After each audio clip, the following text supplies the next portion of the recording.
and welcome to DeLeon Springs State Park, located in northwest Volusia County in sunny Florida.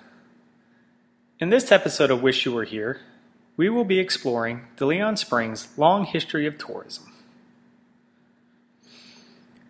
DeLeon Springs is one of Florida's many natural beauties. More than 19 million gallons a day flow up from the earth. This produces a pool of clear water which remains a constant 72 degrees all year round. In 1982, the state of Florida acquired the park, turning it into a state park that is enjoyed by thousands of visitors each year. But the spring water's allure to visitors is not a new phenomenon. For more than 6,000 years, humans have gathered near its shore. Before moving into the modern era of tourism, let's take a look at some of the park's earliest visitors. For thousands of years, Native Americans inhabited the area around the spring. This is evident from the many shell mounds found in the region, as well as the discovery of two canoes that are approximately 5,000 to 6,000 years old. They are the oldest canoes ever discovered in Florida. Through the reports of Spanish explorers, we know that a tribe of natives called the Mayacas inhabited the area until the 1500s. It is believed that contact with Europeans decimated their population. When the Mayacas moved out, other native tribes moved into the area. These included the Timucua and the Seminole Indian tribes, who lived in the spring area until they were finally pushed out during the First and Second Seminole Wars of the 1800s. The first permanent European settlements in the area came in 1804, when Englishman William Williams was granted 2,020 acres in the region. These included the Spring Run. Williams named the location Spring Garden. Using slave labor, he began to cultivate the area, growing cotton and corn. In 1823, Joseph Woodruff purchased the property from a son of Williams for $3,000. Woodruff continued to use the property for agricultural purposes, including the growing of sugarcane. However, he died in 1828 while securing provisions for the plantation in Charleston. The property was then bought by Colonel Orlando Reese in 1830, who was determined to grow sugarcane in the area. Reese constructed a water-powered sugar mill in the immediate vicinity of the spring to process the sugarcane. A replica of the mill is located at the park today and serves as a restaurant. It was incorrectly labeled by the Daughters of the American Revolution as a Spanish sugar mill. The plantation was destroyed by the Seminoles in 1835 and was subsequently sold to Thomas Stark in 1849. Stark and his family farmed the area until 1864, when a detachment of Union soldiers, led by General William Birney, occupied the plantation and dismantled the mill. In 1872, the property was once again sold, this time to Major George H. Norris of New York. However, unlike his predecessors, Norris was determined to settle the area and attract tourists to this naturally beautiful location. Norris began to develop the town of Spring Garden by laying out streets and encouraging northerners to settle in the area.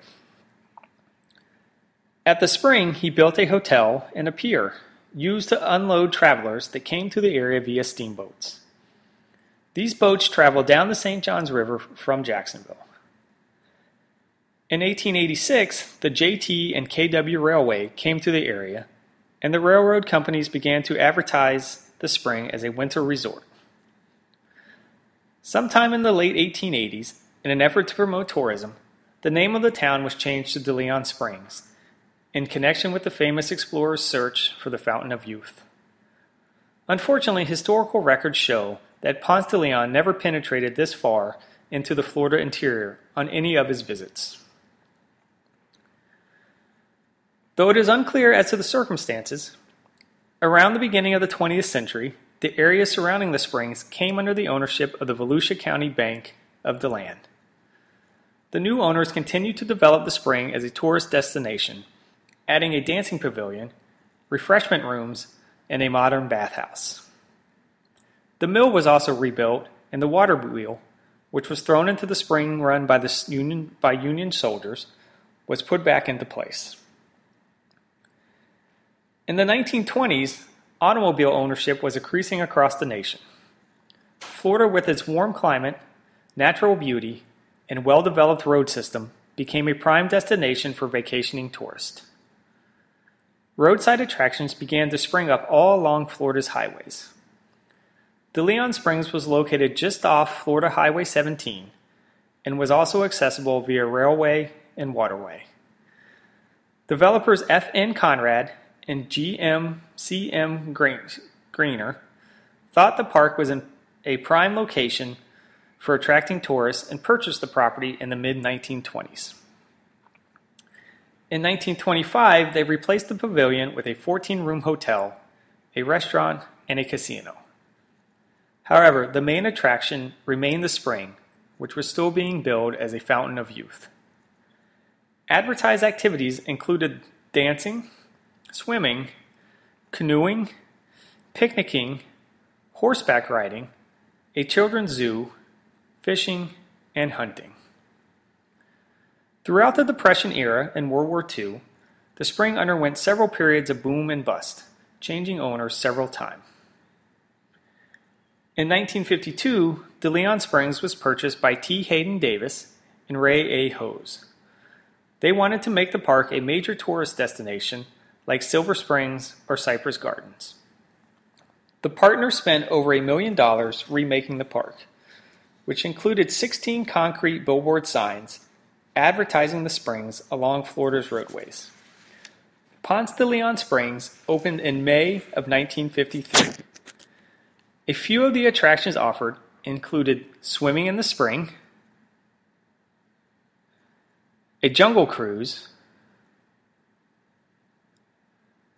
a historic train tour, the Fountain of Youth, a restaurant, and 2 water skiing elephants, Sunshine Sally and Queenie. In 1958, the Clyde Beatty Circus, which wintered in nearby DeLand, began to perform at the Springs. In 1961, Peter and Marjorie Swartz refurbished the mill, adding a kitchen, and opened the old Spanish sugar mill restaurant. Patrons cooked their own pancakes on griddles that were embedded in the tables. The restaurant is still in operation today under the ownership of their daughter, Patty, and remains a very popular breakfast spot. The property changed hands twice in the 1960s, with George Thofram purchasing it in 1967. By this time, the hotel had deteriorated beyond repair and was torn down. With the opening of Walt Disney World in 1971, the era of the roadside attraction was also coming to an end in Florida. During the 1970s, Thofram operated the spring as a private recreation park that included a campground. In 1980, Thofram attempted to sell the park for commercial development, but a local group petitioned the state of Florida to purchase it. In 1982, Governor Bob Graham dedicated the newly opened 55 acres of DeLeon Springs State Park. Today, the park occupies 625 acres. Visitors can take a stroll on the natural trails, paddle a canoe down the spring run, learn about the area's cultural history in the visitor center, or enjoy breakfast in the old Spanish sugar mill. But just as it has been for more than 6,000 years, the main attraction is still the clear, cool waters of the spring. So next time you are in the area, please come by the DeLeon Springs State Park. We wish you were here already.